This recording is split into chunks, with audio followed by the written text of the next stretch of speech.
নির্দেশনামূলক কথা। সেটা হলো গণতান্ত্রিক রাজনীতি যারা করে, এই গণতান্ত্রিক রাজনীতিতে ক্ষমতাসীন দল বিরোধী দলকে শত্রু মনে করে, বিরোধী দল ক্ষমতাসীন দলকে শত্রু মনে করে।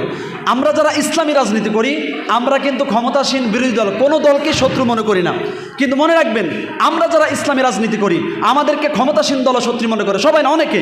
আমাদেরকে যারা বিরোধী দল তারাও শত্রু মনে করে। আবার যারা আমরা ইসলামী রাজনীতি করি, আমাদের যারা ইসলামী রাজনীতি করে তারাও আমাদের শত্রু মনে করে। সুতরাং বিরোধী দল, ক্ষমতাসীন দল, আমাদের ইসলামিক যত দল আছে সমস্ত দলের শত্রুতা, সব ধরনের বাধা বিপত্তি পেরিয়ে আমাদেরকে দিন বিজয়ের জন্য কাজ করতে হবে। বুঝে আসছে কথা?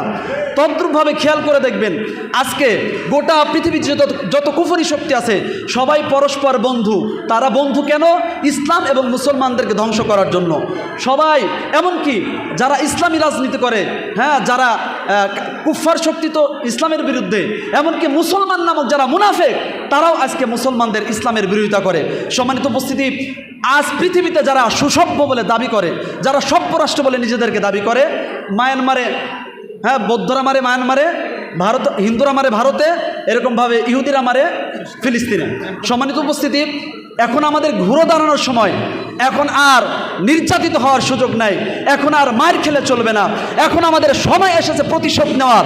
সুতরাং কুফফার শক্তির বিরোধিতা করে এরকমভাবে মুসলিম নামধারক যারা মুনাফিক তাদের রক্তচক্ষুকে না ডরায়া ঐক্যবদ্ধ হয়ে যা আসি তাই নিয়ে বাতিলের বিরুদ্ধে যুদ্ধ ঘোষণা করতে পারবো না ইনশাল্লাহ।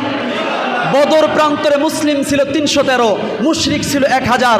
মুতার প্রান্তরে মুশরিক ছিল 3 লক্ষ, মুসলমান ছিল মাত্র 1000। বিজয় হয়েছে কাদের?